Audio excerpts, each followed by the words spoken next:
Hello students, welcome again for lecture of polymer. Revision lecture है polymer का revision lecture हमने start किया था। बायोमॉलिक्यूल ख़त्म हुआ है हमारा, अब पॉलीमर का रिवीजन लेक्चर हमने स्टार्ट किया था। पॉलीमर के रिवीजन लेक्चर में हम लोग कहाँ तक आए थे? इंट्रोडक्टरी पार्ट हमारा कंप्लीट हुआ था पॉलीमर्स का। पॉलीमर क्या है, मोनोमर क्या है, पॉलीमराइजेशन क्या होता है। नेक्स्ट टू इट मैंने यही कहा था कि क्लासिफिकेशन ऑफ पॉलीमर में 3 हमारे टाइप्स अलग अलग कंप्लीट हो गए हैं। उसमें फर्स्ट जो है वो बेस्ड ऑन सोर्स है, सेकंड है बेस्ड ऑन स्ट्रक्चर है, और थर्ड है पॉलीमर के types based on polymerisation process. जैसे वहाँ पे addition polymer and condensation polymer, इन लोगों के बारे में हमने लास्ट लेक्चर में देखा था। That was about our last lecture. आज मैं फिर से क्लासिफिकेशन जो है उसी पार्ट को हम यहाँ पे आगे बढ़ाने की कोशिश करेंगे। Classification based on molecular forces जो होते हैं, मॉलिक्यूलर फोर्सेस के बेसिस पे जो क्लासिफिकेशन है पॉलीमर का, अब वो हम यहाँ पे देखने जा रहे हैं। और ये जो चारों भी ABCD टाइप्स यहाँ पे आपको मिल रही है, 1 2 3 4 आप कैसे भी बोलो, जो भी 4 टाइप्स यहाँ पे आपको मिल रहे हैं उस पर क्वेश्चंस 100% पूछे जाते हैं CET पॉइंट ऑफ व्यू से। अगर देखो तो एक एक पॉइंट यहाँ पे आपको बहुत ही एसेंशियल और बहुत ही इम्पॉर्टेंट रहेगा। दैट्स इट, ठीक है। सो मॉलिक्यूलर फोर्सेस के बेसिस पे ये जो हम यहाँ पे देख रहे हैं कि मॉलिक्यूलर फोर्सेस है, मॉलिक्यूलर फोर्सेस में कौन कौन आता है, we know very well that बहुत से फोर्सेस है। बट यहाँ पे जो मॉलिक्यूलर फोर्सेस है, पॉलीमर की मैं बात कर रही हूँ, वहाँ पे मॉलिक्यूलर फोर्सेस जो होते हैं, वहाँ पे हाइड्रोजन बॉन्डिंग एंड वान डर वाल्स फोर्स ऑफ अट्रैक्शन जो है वो वहाँ पे ज़्यादा, मतलब हम बोल सकते हैं कि एक्टिव है इन केस ऑफ पॉलीमर्स, ठीक है। पॉलीमर में ज़्यादा से ज़्यादा हाइड्रोजन बॉन्डिंग, वान डर वाल्स फोर्स ऑफ अट्रैक्शन, ये आपको ज़्यादा वहाँ पे दिखाई देगा। सो ये आपको ध्यान में रखना है कि मॉलिक्यूलर फोर्सेस मतलब ये है कि मॉलिक्यूलर फोर्सेस में कौन सा फोर्स जो है वो कहाँ पे एग्जिबिट करेगा और उसकी वजह से पॉलीमर बन रहा है। बहुत बार हमने ये देखा है वहाँ पे कि जैसे फॉर एग्जांपल जैसे हम देख रहे थे, देखो कि प्रोटीन जो है, प्रोटीन का फॉर्मेशन हो रहा था, तभी भी मैंने आपको कहा था कि प्राइमरी स्ट्रक्चर तो बन सकता है बट सेकेंडरी स्ट्रक्चर में क्या होता है, intra and intermolecular hydrogen bonding से आपको alpha helix and beta pleated sheets, ये जो 2 पार्ट्स है ये मिल जाते, फिर वो कंबाइन होकर टर्शरी एंड क्वाटरनरी स्ट्रक्चर वहाँ पे फॉर्म होता है। इसका मतलब ये हुआ, इन शॉर्ट ये मैं बोलना चाह रही हूँ, पॉलीमर में जो एक्टिव फोर्सेस है, एक्टिव इंटरमॉलिक्यूलर फोर्सेस है, वो 2 हो सकते हैं। एक हाइड्रोजन बॉन्डिंग वहाँ पे हो सकता है और दूसरा है वहाँ पे वान डर वाल फोर्स, ठीक है। तो दोनों के बारे में आपको काफ़ी सारी इन्फॉर्मेशन है, 11th में पढ़ रखा है, 12th में भी काफ़ी सारी इन्फॉर्मेशन इसके बारे में आपने ली है। So better to start this particular topic quickly, ठीक है। सो यहाँ पे देखो, हाइड्रोजन बॉन्ड्स और वान डर वाल्स अट्रैक्शन फोर्स जो है वो यहाँ पे काम में आएगा। नेक्स्ट है यहाँ पे फर्स्ट पार्ट जो पढ़ रहा है based on molecular forces, it is elastomer. Elastomer जो होते हैं वो इलास्टोमर का पार्ट हम यहाँ पे देख रहे हैं। अब इलास्टोमर ये जो नाम है बच्चों, ये नाम से कुछ ना कुछ तो पता चल ही जाता है कि ये जो पर्टिकुलर इलास्टोमर है, इनको ये जो पॉलीमर्स है they exhibit property of elasticity. Now what is elasticity की प्रॉपर्टी क्या है, हमें पता है कि स्ट्रेस देने पर या हम उनको खींचेंगे, ज़ोर ज़ोर से ये करेंगे तो वो स्ट्रेच हो जाएंगे, और जैसे ही हम वो स्ट्रेस फ्री कर देंगे तो अगेन वहाँ पे वो ओरिजिनल पोजीशन पे आएंगे। That is what the property of elasticity. तो इलास्टिसिटी की ये जो प्रॉपर्टी है ये आपको जिस पर्टिकुलर पॉलीमर में दिखाई देगी वो पॉलीमर को पॉलीमर नहीं इलास्टोमर कहा जाएगा, टू बी वेरी प्रिसाइज। उसके बाद आप देखो कि यहाँ पे ये सॉफ्ट एंड स्ट्रेची है, रबर बैंड फॉर्मेशन या रबर बैंड के प्रोडक्शन में वहाँ पे वो यूज़ होता है। ये सब पॉइंट्स आपको लिख लेने हैं। और एग्जाम्पल में देखो, नियोप्रीन है, वल्कनाइज रबर है, ये एग्जाम्पल काफ़ी यहाँ पे दिए हैं। रादर आपका टेक्स्ट बुक अगर आप देखो तो वहाँ पे उन्होंने क्लोरोप्रीन नाम का एक सब्सटेंस वहाँ पे लिया है, वो मोनोमर है, उसके n नंबर ऑफ़ मॉलिक्यूल्स वहाँ पे लिए हैं और वहाँ पे मतलब पॉलीमराइजेशन होके आपको नियोप्रीन वहाँ पे मिल रहा है। ये मैं यहाँ पे क्यों नहीं रिपीट कर रही हूँ, बिकॉज रबर का पार्ट जब वहाँ पे आएगा ना, तो रबर के पार्ट में मुझे ये चीज़ें आपको बतानी होगी और फिर वल्कनाइजेशन ऑफ रबर के बारे में छोटा सा मैं आपको इंट्रो दे दूँगी उसके बारे में। बट स्टिल आपको अभी याद रखना है, एग्जाम्पल बहुत इंपॉर्टेंट होते हैं बच्चों। यहाँ पे जो मॉलिक्यूलर फोर्सेस के बेसिस पे या क्लासिफिकेशन, आप कोई भी क्लासिफिकेशन का पार्ट कंसिडर करो, चाहे वो सोर्स के बेसिस पे हो, चाहे वो मॉलिक्यूलर फोर्सेस के बेसिस पे हो, चाहे हम बोलो कि वो स्ट्रक्चर के बेसिस पे है, पॉलीमराइजेशन के प्रोसेस पे है, तो ये जो पॉइंट्स है ना, इसमें आपके पास एग्जाम्पल्स जो है वो एग्जाम्पल बहुत इंपॉर्टेंट रहेंगे। एग्जाम्पल जितने आप इकट्ठे करते जाओगे, एग्जाम्पल जितने आप आपके माइंड में सेट करोगे कि नहीं ये पॉलीमर इस कैटेगरी में फॉल होता है, तो आपको उस तरीके से वो अंदाज़ा लगेगा कि किस तरीके से हम आइडेंटिफिकेशन कर सकते हैं कि the given polymer falls into which category. ठीक है, सो यहाँ पे है इलास्टोमर का, आपको समझ में आया होगा। polymer which possesses property of elasticity, those polymers are said to be elastomers। Rubber band का प्रोडक्शन करने में इनका यूज़ होता है। और ये एक पॉइंट यहाँ पे ऐसा है कि इंटरमोलिकुलर फोर्सेस की या मोलिकुलर फोर्सेस की अगर बात करो, तो मोलिकुलर फोर्सेस जो होते हैं वो काफ़ी बहुत ज़्यादा ऐसे स्ट्रॉन्ग नहीं है, मतलब है बट इतने भी स्ट्रॉन्ग नहीं है। थोड़ा सा आप दिमाग लगाओ वहाँ पे कि अगर इंटरमोलिकुलर फोर्सेस कोई भी होता, मतलब वो वान डेर वाल फोर्स होता, हाइड्रोजन बॉन्डिंग होता, तो क्या स्ट्रेच होता वो रबर बैंड? स्ट्रेच नहीं होता। तो इंटरमोलिकुलर फोर्स जो होता है वो बाकी के कंपैरिजन में थोड़ा सा कम ही होता है, और इसलिए इलास्टोमर्स जो होते हैं उनको स्ट्रेस देने पर वो स्ट्रेच हो जाते हैं, एंड अगर छोड़ दिए तो वो it comes back to its original position और regain to its original position. Example दिए हैं, एग्जाम्पल अच्छे से नोट डाउन करो। नेक्स्ट है फाइबर्स। फाइबर्स के बारे में काफ़ी बार पढ़ते हैं हम, फाइबर्स ये होता है, फाइबर वो होता है। एग्जैक्टली फाइबर क्या है? Fibre is a polymer. Fibre is a polymer. अब ये पॉलीमर क्या है एग्जैक्टली? देखो इसमें क्या क्या इम्पॉर्टेंट है। नाइलॉन 6 जो है ना, नाइलॉन आप सामने रखो, फाइबर की अगर जब बात आती है तो नाइलॉन आप सामने रखो, तो नाइलॉन से आपको बहुत सी चीज़ें क्लियर अपने आप हो जाएगी। यहाँ पे देखो स्ट्रॉन्ग इंटरमोलिकुलर फोर्स यहाँ पे आपको मिलेगा, स्ट्रॉन्ग इंटरमोलिकुलर फोर्स। और कौन सा फोर्स है यहाँ पे? हाइड्रोजन बॉन्डिंग जो है वो फोर्स यहाँ पे रिस्पॉन्सिबल है पॉलीमर को इंटैक्ट रखने के लिए और फाइबर जैसी प्रॉपर्टी वहाँ पे आने के लिए।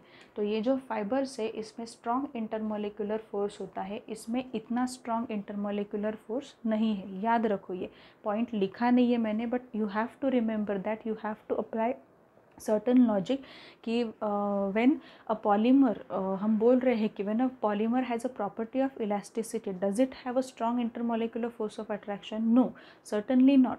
वहाँ पे इंटरमोलिकुलर फोर्स ऑफ अट्रैक्शन अगर बहुत ज़्यादा रहता तो क्या इलास्टिसिटी की प्रॉपर्टी उसे होती? वो भी थोड़ा सा आप समझने की कोशिश करो। अब यहाँ पे नाइलॉन 6 के बारे में अगर हम देखें तो नाइलॉन का एक रोप वहाँ पे होता है।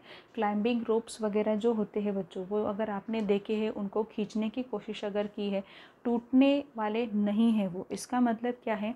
इंटरमोलिकुलर फोर्सेस जो होते हैं, स्पेसिफिकली हाइड्रोजन बॉन्डिंग जो होता है वो काफ़ी वहाँ पे स्ट्रॉन्ग होता है। ठीक है, तो इंटरमोलिकुलर फोर्सेस बहुत ही स्ट्रॉन्ग है। इन केस ऑफ फाइबर आप ऐसे बोल सकते हो। यहाँ पे टेंसाइल स्ट्रेंथ भी बहुत ज़्यादा है। Tensile strength is what? Capacity to withstand certain load, load को विथस्टैंड करने की कैपेसिटी। मतलब अगर नाइलॉन का रोप आपने लिया है, उसको सर्टन वेट आपने लगा लिया, और सिंपल हमारा थ्रेड लिया है, उसको वेट लगा लिया, तो कुछ देर के बाद आपको दिखाई देगा कि आपका जो थ्रेड है वो थ्रेड टूट चुका है और वेट भी नीचे गिर चुका है। बट नाइलॉन से अटैच जो वहाँ पे वेट है वो वहाँ पे इंटैक्ट वैसा ही है, because nylon has a capacity to withstand a load. बहुत ज़्यादा लोड वो वहाँ पे विथस्टैंड कर सकता है, hence it is the high tensile strength material. Next है स्ट्रॉन्ग रोप्स यूज़।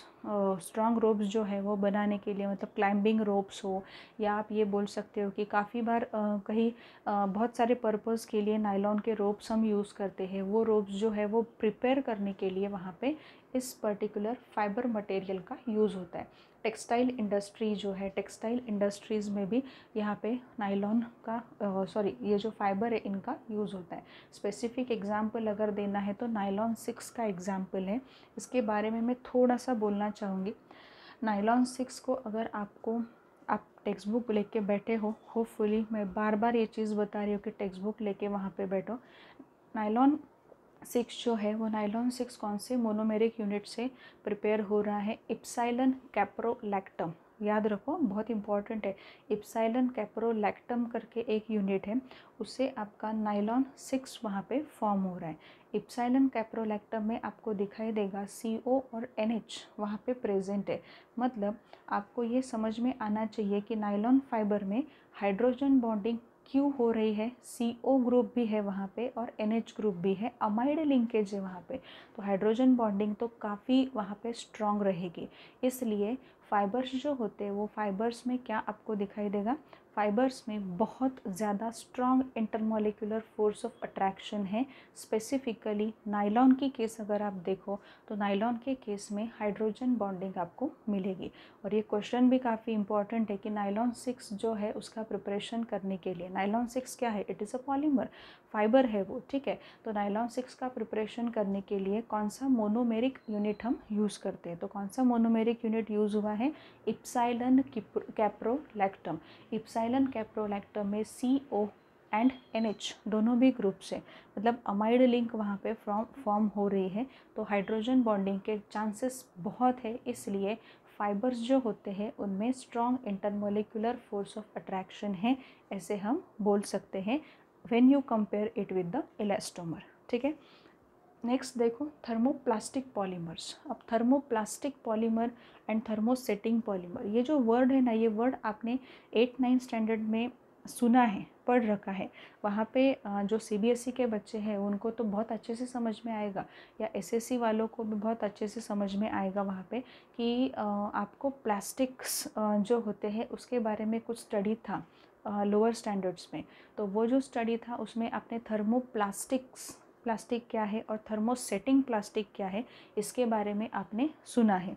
तो वर्ड तो वहाँ से ही उठा के लाए हैं ये, thermoplastic polymer and thermosetting polymer. First we will discuss about thermoplastic.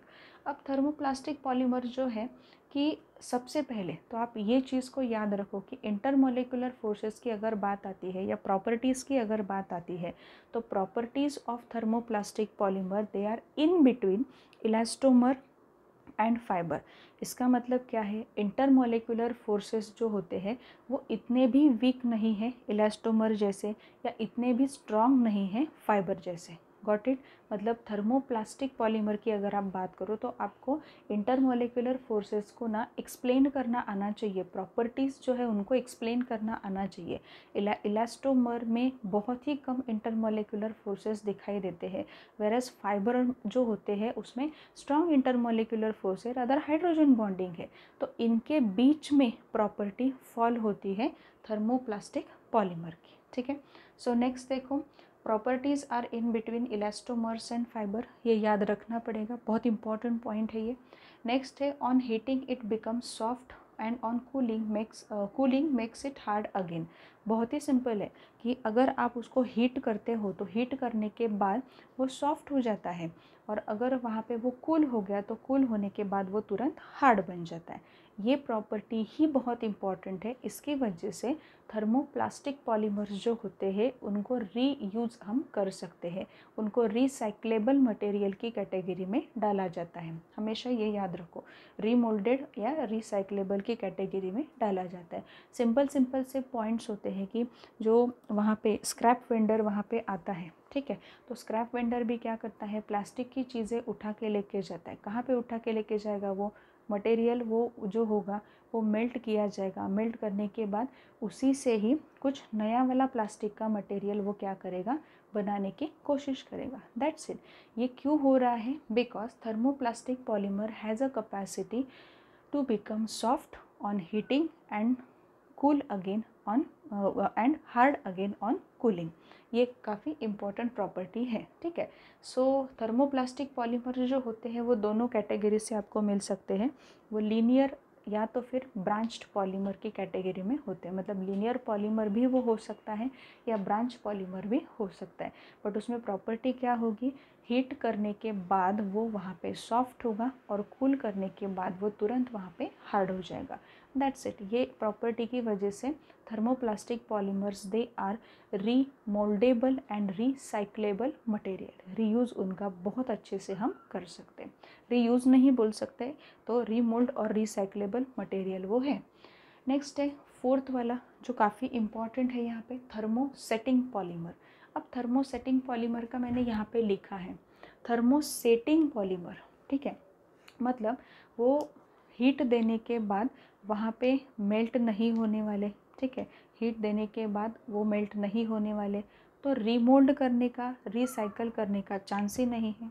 Thermosetting polymer में क्या है, थर्मोसेटिंग पॉलीमर में मेल्ट वहाँ पे वो नहीं होंगे हीट देने के बाद, तो रिसाइकल करने का या रीमोल्ड करने का कोई भी चांस नहीं बनता।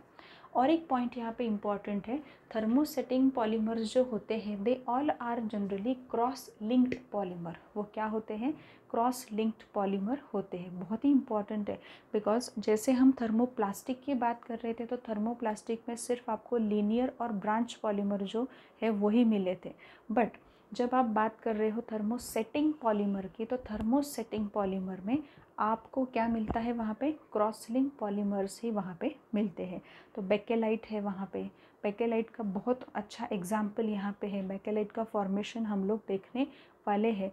तो ये पॉइंट्स या ये जो क्लासिफिकेशन मैंने अभी बताई है याद रखो, बेस्ड ऑन मॉलिक्यूलर फोर्सेस। कौन कौन से कैटेगरीज हैं, elastomer, fibre, thermoplastic polymer and thermosetting polymer. इसमें क्या होता है, इलास्टोमर में intermolecular forces are not very strong, so polymers possess property of elasticity and hence they are said to be elastomers. next है फाइबर, फाइबर में काफ़ी strong intermolecular forces है, rather amide link वहाँ पे मिल रही है। If you see the structure of nylon 6, ठीक है, तो हाइड्रोजन बॉन्डिंग की वजह से इंटरमोलिकुलर फोर्स ऑफ अट्रैक्शन बहुत ज़्यादा है, और उस वजह से हम ये बोल सकते हैं कि इलास्टोमर और फाइबर की अगर कंपैरिजन करो तो फाइबर में इंटरमोलिकुलर फोर्सेस ज़्यादा है। थर्मोप्लास्टिक पॉलीमर, थर्मोप्लास्टिक पॉलीमर की जो भी प्रॉपर्टीज़ है it falls between elastomer and fibre, ठीक है। उसके बाद थर्मोसेटिंग थोड़ा अलग ही है, थर्मोसेटिंग में हीट देने से ना ही वो वहाँ पे मेल्ट होगा, ना ही हम उसको मोल्ड कर सकते हैं, ना ही हम उसका रिसाइकलिंग कर सकते हैं। और एक पॉइंट है कि आपको थर्मोसेटिंग पॉलीमर में सबसे ज़्यादा मिलेंगे cross linked polymer. Bakelite example काफ़ी फेमस है, अंडरलाइन करके रखो, वो क्रॉस लिंक्ड पॉलीमर में आता है। अब हम लोग जाएंगे नेक्स्ट क्लासिफिकेशन में, which is I think last part of classification of polymer, and then we will be finishing with the classification of polymer. So ये समझ में आया है, ये होप करके मैं आगे बढ़ रही हूँ क्लासिफिकेशन ऑफ पॉलीमर का नेक्स्ट पार्ट। अब यहाँ पे देखो बच्चों, classification based on growth polymerisation, ये कोई अलग पार्ट नहीं है। जो एडिशन पॉलीमर और कंडेंसेशन पॉलीमर आपने देखा है वही यहाँ पे आपको मिलने वाले हैं। यहाँ पे क्या है कि ग्रोथ पॉलीमराइजेशन, पॉलीमर कैसे आगे ग्रो हो रहा है उस बेसिस पे आप उसके दो टाइप्स कर सकते हो, एक है एडिशन पॉलीमर और दूसरा है कंडेंसेशन पॉलीमर। एडिशन पॉलीमर जो होता है उसे चेन ग्रोथ पॉलीमर भी कहा जाता है, चेन ग्रोथ पॉलीमर भी कहा जाएगा। जनरली हम उसको ये बोल सकते हैं कि अल्कीन के केस में ये पॉइंट हम वहाँ पे बहुत अच्छे से देख सकते हैं। और कंडेंसेशन पॉलीमर क्या है, कंडेंसेशन पॉलीमर में आपको पता है, मैंने पहले भी आपको कहा था कि वाटर मॉलिक्यूल है क्या या मिथाइल अल्कोहल है, ये मॉलिक्यूल का एलिमिनेशन हो जाएगा और आपको generally Easter link, amide linkage वहाँ पे कंडेंसेशन में मिलेगी। वो सिर्फ आइडेंटिफिकेशन के लिए है, आपको मैंने बोला था, बट एक्चुअल में ये होता है कि मोनोमर्स हम अलग वहाँ पे यूज़ करते हैं। वो जो मोनोमर अलग यूज़ हो रहे हैं वो पहले कंबाइन होते हैं और वहाँ पे रिपीटिंग यूनिट्स का फॉर्मेशन होता है, और ये रिपीटिंग यूनिट एक दूसरे से अटैच होकर फिर रिस्पेक्टिव पॉलीमर का फॉर्मेशन करते हैं, that is a step growth polymer. आगे आपको एडिशन पॉलीमर जो है या चेन ग्रोथ पॉलीमर जो है उसके बारे में काफ़ी डिटेलिंग दिया है, वही मैं क्लासिफिकेशन के ही पार्ट में कवर अप करने वाली हूँ, ठीक है। पेज नंबर 538 पे उन्होंने स्टायरीन जो है उसका वहाँ पे किया है कि चेन ग्रोथ पॉलीमर उन्होंने वहाँ पे स्टायरीन का फॉर्म किया है, तो वो मैं आपको करके दिखाऊंगी। बट वहाँ पे स्टायरीन नहीं लेना है, जस्ट हम फ्री रेडिकल दूसरा कोई चूज़ कर लेंगे वहाँ पे, और अल्कीन हम चूज़ करेंगे, हमारा जो इथीन है या इथाइलीन है वो हम वहाँ पे यूज़ करेंगे एज अ अल्किन। सो ये जो एडिशन पॉलीमर है, ठीक है, एडिशन पॉलीमर या आप बोल सकते हो chain growth polymer, alkene undergo growth chain polymerisation when treated with the suitable initiator. This point is very very important कि इनिशिएटर यहाँ पे क्या होता है। इनिशिएटर मतलब like a catalyst, it is like a catalyst. आप थोड़ा सा ये ध्यान में रखो कि कैटलिस्ट जो होता है वो रिएक्शन में इन्वॉल्वमेंट एक्चुअल में नहीं दिखाता, रिएक्शन में वो कहीं मिलता नहीं है आपको, बट ये जो इनिशिएटर है ये रिएक्शन को धक्का देने के लिए वहाँ पे यूज़ होता है। और to be very frank and slang language में अगर बोलो तो वहाँ पे वो पर्टिकुलर रिएक्शन को प्रोसीड करने के लिए, ड्राइव करने के लिए थोड़ा धक्का देने की ज़रूरत है। तो वो जो काम करता है वो कौन होता है? इनिशिएटर। नाम से ही समझ में आ रहा होगा, देखो इनिशिएटर का मतलब ये होता है कि वो इनिशिएशन कर रहा है, रिएक्शन का क्या कर रहा है, रिएक्शन की शुरुआत कर रहा है, इसलिए इनिशिएटर कहा गया है। Intermediates form are reactive. Intermediates यहाँ पे फॉर्म होने वाले हैं, ये काफ़ी इंपॉर्टेंट पॉइंट यहाँ पे लिखा है मैंने। Intermediates form are reactive. Intermediates जो फॉर्म होते हैं, ठीक है, वो या तो फ्री रेडिकल के फॉर्म में रहेंगे, या तो कार्बोकेटाइन के फॉर्म में रहेंगे, या तो कार्ब अनाइन के फॉर्म में रहेंगे। इंटरमीडिएट जो भी आपको मिलने वाले हैं वो किसी भी एक फॉर्म में आपको मिल सकते हैं। फ्री रेडिकल का फॉर्म हो सकता है, कार्बोकेटाइन का फॉर्म हो सकता है, या कार्ब अनायन का भी फॉर्म हो सकता है। इंटरमीडिएट जो होते हैं वो कौन सा फॉर्म होगा, it depends totally on the monomer taken. जो मोनोमर आपने लिया है उस पर डिपेंड कर रहा है। और दूसरी बात यह है कि जो इनिशिएटर आप यूज़ कर रहे हो उस पर डिपेंड कर रहा है, जो इनिशिएटर आपने यूज़ किया है उस पर डिपेंड कर रहा है। अब यहाँ पे हम बोल सकते हैं यहाँ पे कि benzoyl peroxide as a catalyst उन्होंने यूज़ किया है आपके टेक्स्ट बुक में, बट इतना बड़ा बोलने की करने की ज़रूरत नहीं है। एडिशन पॉलीमर या चेन ग्रोथ पॉलीमराइजेशन जो होती है वो एक्चुअल में 4 स्टेप में वहाँ पे डिवाइड होती है। फर्स्ट स्टेप है फ्री रेडिकल का फॉर्मेशन होना, या तो कार्बोकेटाइन का फॉर्मेशन होना, या कार्ब अनाइन का फॉर्मेशन होना, तीनों में से एक कुछ ना कुछ तो फॉर्म होगा ही वहाँ पे। सेकंड होता है initiation step, chain initiating step, chain को इनिशिएट करने की स्टेप होती है। सेकंड स्टेप जो वहाँ पे होती है वो वहाँ पे चेन प्रोपोगेशन, जो इनिशिएट हो गई है हमारी चेन पहले से, उसको प्रोपोगेट करना है, उसको आपको थोड़ा सा बढ़ाना है, ठीक है। और लास्ट स्टेप होती है कि बढ़ते बढ़ते बढ़ते बढ़ते कितना बढ़ाओगे, ठीक है। चेन को कभी ना कभी तो आपको ब्रेक करना होगा, टर्मिनेट करना होगा, तो चेन टर्मिनेटिंग स्टेप ये फोर्थ स्टेप होती है। बोलने में तो ये बोला जाता है कि इनिशिएशन, प्रोपोगेशन एंड टर्मिनेशन ये तीनों स्टेप होते हैं। No, it is not correct. First step ये होगी कि फ्री रेडिकल कार्ब कटायन या कार्ब अनायन का फॉर्मेशन होके रहेगा, और फिर आपकी जो चेन है उसका इनिशिएशन होगा। सो बेस्ट वे हम लोग एग्जाम्पल लेके देखते हैं, ऐसे बोलने से कुछ नहीं होगा, एग्जाम्पल अगर आप देखोगे तो बहुत अच्छे से माइंड में सेट होगा कि एग्जैक्टली हो क्या रहा है, ठीक है। सो यहाँ पे मैंने ए इस तरीके से लिया है, ठीक है। ए मतलब जिनके बीच में एक लिंक है, ठीक है, और वो वहाँ पे ब्रेक हो रही है, होमोलिटिक फिजन यहाँ पे हो रहा है, और ये जो है ये हमने यूज़ किया है as a initiator. Initiator material हमने यूज़ किया है A2। A2 को कैसे लिखा है मैंने, ए और ए करके लिखा है, इतना बड़ा करने की ज़रूरत नहीं है, बेंजोइल पेरोक्साइड एक्सेट्रा एक्सेट्रा ज़रूरत नहीं है। आपको समझना है कि इनिशिएशन कैसे होगा, फ्री रेडिकल पहले फॉर्म कैसे होगा, इसलिए ये स्टेप मैंने बताई है। यहाँ पे फॉर्मेशन हुआ ए डॉट और ए डॉट का, मतलब फ्री रेडिकल तो जनरेट हो गए, फर्स्ट स्टेप यहाँ पे आपकी कंप्लीट हुई, ये यहाँ पे आ रही है फर्स्ट स्टेप, फ्री रेडिकल का फॉर्मेशन हो गया। नेक्स्ट है, देखो आपने क्या लिया है, आपने मोनोमर लिया है आपका इथीन, इथीन आपने यहाँ पे लिया है। तो इथीन अब क्या करेगा, इथीन जो है ना वो इस पर्टिकुलर फ्री रेडिकल के साथ रिएक्शन करेगा। अब आपको ये चीज़ पता है कि ये जो डबल बॉन्ड है, डबल बॉन्ड में से एक बॉन्ड होमोलिटिकली क्लीव होगा, यहाँ पे ये बॉन्ड का डॉट इधर और इसका डॉट इधर, तो ये जो एक यहाँ पे डॉट आएगा ये दोनों के बीच में क्या हो जाएगी, कनेक्शन, बॉन्ड फॉर्मेशन हो जाएगा, और एक फ्री रेडिकल और यहाँ पे जनरेट होगा। मतलब आपने ए फ्री रेडिकल बनाया था, उससे आपने और एक जनरेट कर दिया, मतलब आपकी रिएक्शन जो है वो आपकी रिएक्शन इनिशिएट हो गई, फ्री रेडिकल का फॉर्मेशन तक रुका नहीं है, आपने जो अल्कीन लिया है वो अल्कीन के साथ आपका प्रोड्यूस्ड फ्री रेडिकल अटैच हुआ है और दूसरा फ्री रेडिकल वहाँ पे फॉर्म हो गया है, आपकी रिएक्शन इनिशिएट हो गई। अब ये जो इनिशिएट रिएक्शन हो गई है, इसी को ये जो मोनोमर आपने लिया है, ये कोई एक मोनोमर नहीं लिया है, n नंबर ऑफ मोनोमर्स वहाँ पे रहेंगे। तो यहाँ पे जो ये n नंबर ऑफ मोनोमर्स है, उसमें से एक और मोनोमर यहाँ पे आ गया, CH2 डबल बॉन्ड CH2, और ऊपर का जो फ्री रेडिकल था वो हमने यहाँ पे लिया, क्योंकि यही फ्री रेडिकल फिर से इस इथीन मोनोमर के साथ क्या करेगा, रिएक्ट करेगा।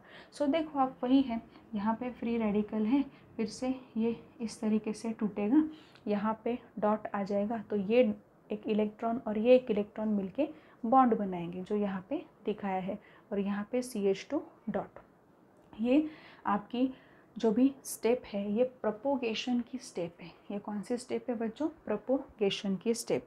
मतलब फ्री रेडिकल फॉर्म हुआ, इनिशिएशन हो गया, प्रोपोगेशन हो गया, चेन जो है वो बढ़ती जा रही है, बढ़ती जा रही है, बढ़ती जा रही है, फ्री रेडिकल के साथ फिर से इथीन, फ्री रेडिकल के साथ फिर से इथीन, ऐसे करते करते आपकी चेन बढ़ती जा रही है, और एंड में मतलब टर्मिनल पे आपको फिर से फ्री रेडिकल का फॉर्मेशन मिल रहा है।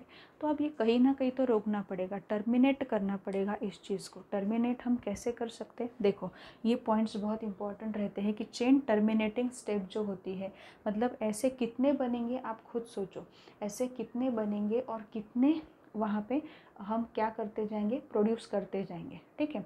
तो ये रुकने वाली प्रोसीजर नहीं है, कहीं ना कहीं तो ऐसे फ्री रेडिकल के फॉर्मेशन को रोकना होगा, अदरवाइज एडिशन पॉलीमर तो हाथ में नहीं आएगा। नेक्स्ट देखो, टर्मिनेशन में क्या करेंगे, स्टॉपिंग सप्लाई ऑफ अल्कीन। सबसे इम्पॉर्टेंट पार्ट ये करो कि इसके साथ अब इस पॉइंट के बाद, प्रोपोगेशन के बाद आप अल्कीन को वहाँ पे ऐड करना छोड़ दो। अल्कीन ही ऐड नहीं हुआ तो ये एज इट इज़ रहेगा, और दूसरे किसी फ्री रेडिकल के साथ ऐसे ही दूसरे के साथ क्या करेगा, रिएक्ट करेगा। मिक्सचर में देखो ये एक ही फ्री रेडिकल नहीं है, ऐसे कितने सारे फ्री रेडिकल हो सकते हैं। तो ये क्या कर सकते हैं, फिर अल्कीन अगर नहीं मिला तो एक दूसरे के साथ बॉन्ड बना सकते हैं, ये एक होगा। और you can say addition of impurity like oxygen, oxygen वहाँ पे डाल दो। ऑक्सीजन जैसे ही आप डाल दोगे तो वहाँ पे क्या होगा, ये प्रोसीजर वहाँ पे स्टॉप हो जाएगी फ्री रेडिकल के फॉर्मेशन की।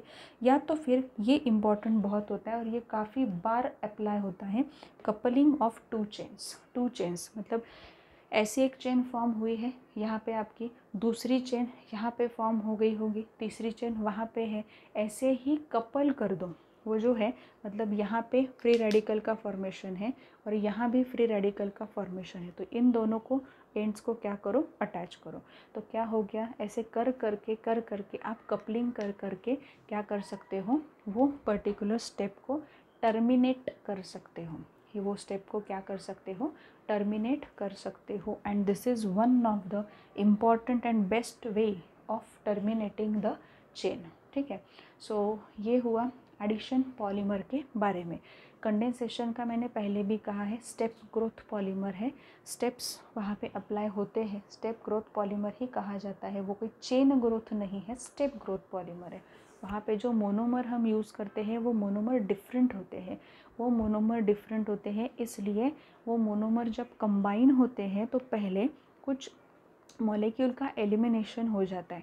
एलिमिनेशन में वाटर रहेगा, मेथनॉल रहेगा, कोई भी मॉलिक्यूल रहेगा, बट वो बाहर निकल जाता है। रिपीटिंग यूनिट्स वहाँ पे तैयार हो जाते। रिपीटिंग यूनिट अगेन, इतने सारे रिपीटिंग यूनिट एक दूसरे से अटैच हो गए तो रिस्पेक्टिव आपको पॉलीमर वहाँ पे मिल जाता है। That is what all about condensation और you can say step growth polymer, ठीक है। सो ये यहाँ पे हमारा पार्ट कंप्लीट हुआ है। अब यहाँ पे मैंने क्या कंप्लीट किया है वो मैं आपको बता रही हूँ। ये जो ऊपर वाला पार्ट था, ठीक है, ये सिर्फ एक्सप्लेन नहीं किया है, ये एडिशन पॉलीमर का एग्जाम्पल लेके यहाँ पे एग्जाम्पल अलग लिया है मैंने, सिर्फ आपको इनिशिएटर का क्या एग्जाम्पल दिया है A2 करके। यहाँ पे इन्होंने क्या यूज़ किया था, बेंजोइल पेरोक्साइड करके इन्होंने यूज़ किया था। बेंजोइल पेरोक्साइड मतलब पॉलीमराइजेशन ऑफ स्टायरीन वो कर रहे हैं, but in presence of benzoyl peroxide. यहाँ पे कार्बोक्सी रेडिकल, फिनाइल रेडिकल मिल रहा था, बट ये स्टेप्स मैंने फॉलो नहीं किए हैं, सिंपल वे से आपको यहाँ पे समझा दिया है।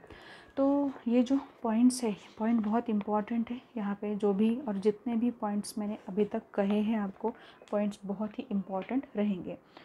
और पेज नंबर 539 पे, 539 पेज नंबर जो यहाँ पे है बच्चों, यहाँ पे देखो third question, right formula of monomer used in preparing following polymers. अब ये पॉलीमर्स जो है, ये पॉलीमर को प्रिपेयर करने के लिए कौन से मोनोमर यूज़ हुए हैं, आपको ये आना चाहिए, ये करना आना चाहिए। देखो अब यहाँ पे NH है, CO और NH है, CH2 9, ठीक है। मतलब क्या यूज़ हुआ होगा, अमाइड लिंक दिख रही है यहाँ पे, देखो अमाइड लिंक यहाँ पे दिख रही है, यहाँ पे देखो आपको CH2 यहाँ पे क्लोरोप्रीन वहाँ पे यूज़ हुआ होगा। तो इस तरीके से आपको देखना चाहिए कि पॉसिबिलिटीज़ जो है मोनोमर कौन कौन से हो सकते हैं। ये क्वेश्चन रादर ऐसे MCQ में नहीं, बट एटलीस्ट पता होना चाहिए कि सपोज़ एक पॉलीमर दिया तो पॉलीमर फॉर्म होने के लिए कौन कौन से मोनोमर यूज़ हुए हैं। मे बी ये क्वेश्चन आ सकता है आपके ऑब्जेक्टिव में कि सपोज़ मैंने आपको पॉलीमर दिया, ठीक है, सपोज़ मैंने ये कहा कि वहाँ पे हम प्रिपेयर कर रहे हैं, यू कैन से हम प्रिपेयर कर रहे हैं नायलॉन 6 अगर आप प्रिपेयर कर रहे हो तो नायलॉन 6 को प्रिपेयर करने के लिए कौन सा मोनोमर आप यूज़ करोगे, इप्सिलॉन कैप्रोलैक्टम, पता होना चाहिए। अब अगर मैंने कहा कि टेफ्लॉन है, टेफ्लॉन को हम बना रहे हैं तो टेफ्लॉन को बनाने के लिए कौन सा मोनोमर यूज़ होगा, वहाँ पे जल्दी से बताना होगा, टेट्राफ्लोरोइथीन, देखा था हमने। अब अगर मैंने कहा कि पॉलीविनाइल क्लोराइड है, ठीक है, विनाइल क्लोराइड के ये पॉलीमर बनाने के लिए कौन सा मोनोमर यूज़ होगा, वहाँ पे विनाइल क्लोराइड वहाँ पे हम यूज़ करेंगे। पॉलीथीन है तो इथीन हम यूज़ करेंगे, ठीक है। सो ये जो भी मैं बता रही हूँ ये पॉइंट्स बहुत इम्पॉर्टेंट रहेंगे, तो ये पॉइंट्स बहुत अच्छे से याद रखो। देन आगे जो भी है, आगे मैं थोड़ा सा फिर से ये लेने वाली हूँ कि low density polymer and high density polymer क्या होते हैं, क्योंकि उसमें काफ़ी प्रॉब्लम्स होते हैं बच्चों को कि LDPE और HDPE क्या होता है, उसमें एग्जैक्टली डिफरेंस क्या है। मैं सिर्फ डिफरेंस बताने वाली हूँ because it is only important if you see CET point of view, वही इम्पॉर्टेंट है, आपको लिखना नहीं है, कुछ नहीं करना है। So see you soon with the again revision lecture of polymer. I think ये रिविजन लेक्चर आगे का 3 होगा।